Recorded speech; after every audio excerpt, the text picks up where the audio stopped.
السلام عليكم ورحمة الله وبركاته. السلام عليكم، شنو أحوالكم؟ إن شاء الله كل من يشاهد هذا الفيديو الآن يكون بصحة جيدة يا رب. قبل ما نشاهدوا هذا الفيديو حبايبنا، لا تنسوا انكم تشتركوا معايا في القناة وتفعلوا الجرس ليصلكم كل جديد، وكذلك انكم تشتركوا معايا في الانستغرام باش تلقاو اسمه موجود لهنا.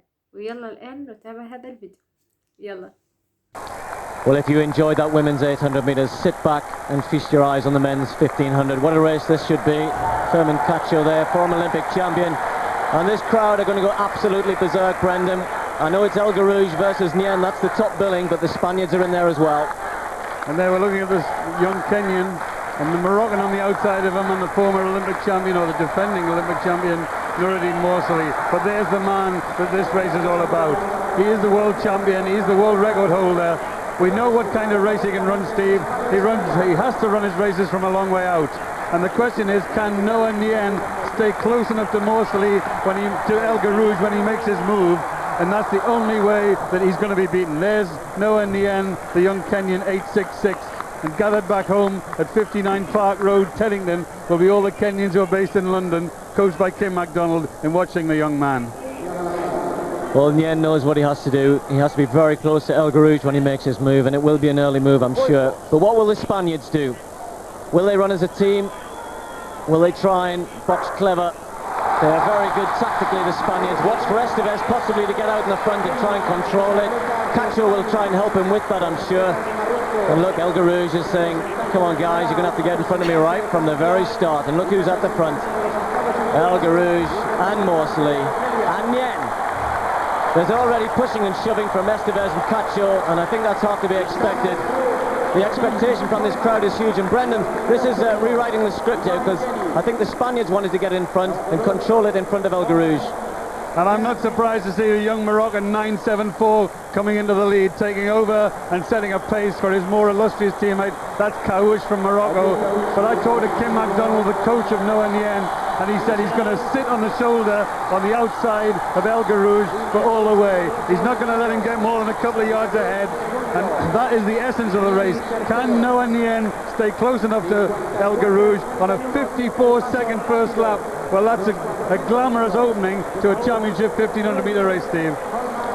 Well, I have to say, Brandon, from a personal point of view, I'm slightly disappointed that El Garouge feels as though he has to have a pacemaker, because let's face it, that's what this young Moroccan is. El Garouge, I think, is good enough to win this race, whatever pace it's run at whatever point he kicks. It would be close and Nien would run him fast, but El Garouge, I think, remembering what happened to him in Atlanta when he fell when the pace was slow, remembering that he has been out-kicked once or twice when there haven't been pacemakers, and that slight chink in his armour is something that he doesn't want to let anybody else see. Well, just looking there, Steve, the first five of them, there's two Olympic champions, one world champion, that's El Garouge, and then the pretender to the crown, Noah Nien. If this race was over 800 metres, you think Noah Nien would win it. If it was over 3,000 metres, you know that El Garouge would win it. On a 57-second lap, 1:52 at 800 metres, and really the pacemaker, as you call him rightly, he slowed down, and now it's El Garouge on his own. This is the script. 600 metres to go. El Garouge goes to the front. He hasn't kicked hard yet. You're going to see that very shortly. He'll wind it up. He'll try and stretch them out. He'll keep the pace moving. Probably around about the time of the bell, he'll kick hard again. Nien has to stay close. Cacho is using his experience. He knows he needs to be close on the last lap. Estevez coming away. These four are pulling clear. Diaz, the other Spaniard, is left behind with Morsali and the others. El Garouge has a look at the screen. He knows they're there. This is where it might come. Here comes Estevez, and there goes El Garouge. El Garouge kicks in. Estevez moves in behind him. Nien pushed out of the way, back into third place. Cacho is beginning to tire. El Garouge, Estevez, Nien.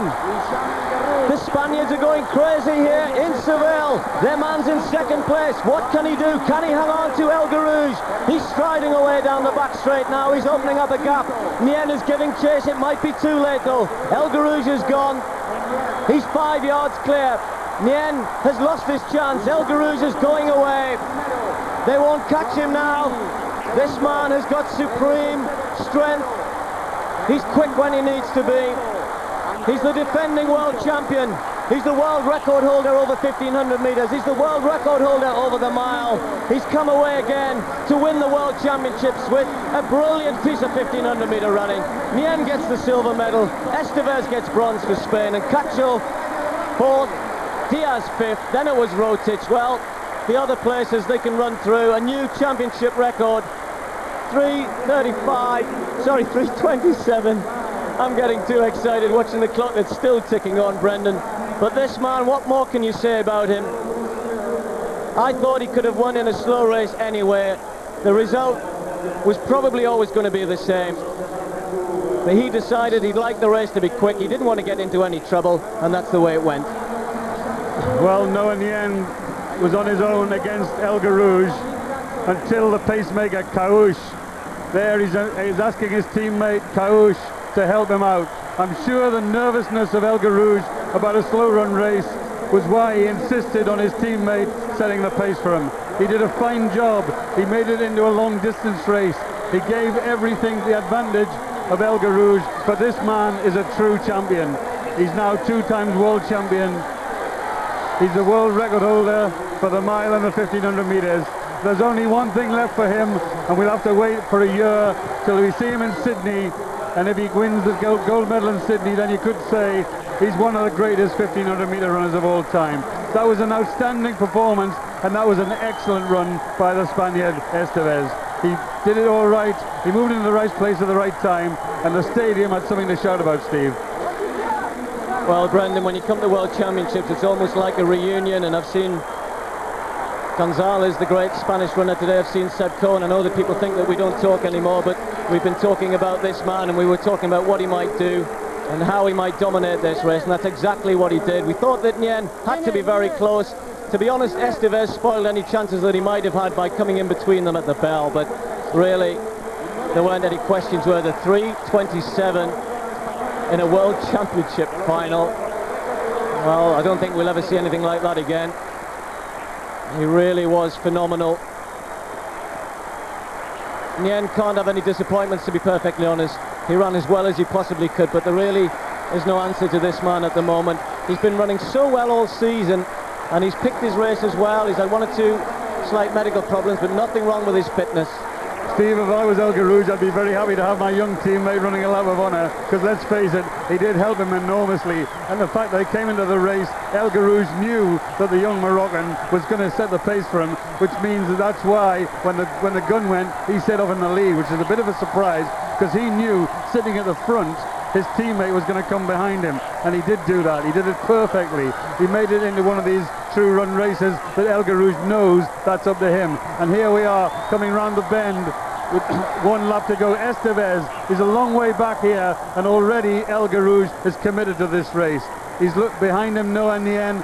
Cacho's making a big effort, and there Estevez moving through from 4th place there, accelerating quickly into the home straight.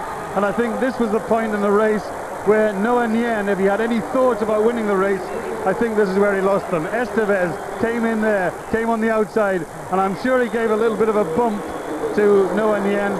And if you stop the race there, that was where Noah Nguyen was never going to be a challenge to El Garouge. He couldn't get out from that point. And at the bell, when he heard the bell, El Garouge, as he often does, Steve, he uses the bell as a signal. It pumps the adrenaline to him, and he's off. Well, he had a rehearsal in the semi-final. It's exactly what he did there. And the only difference today was that the initial pace had been a lot faster. Well, when Saïd Ouita won an Olympic gold medal, they named a train after him in Morocco. I think they might have to name a jet after this guy. Actually, it's an interesting point, Ben, about the pacemaking. The trouble is, of course, when 3 Brits used to get the final, I couldn't see myself ever asking Seb Cohen or Steve Ovett to take the pace.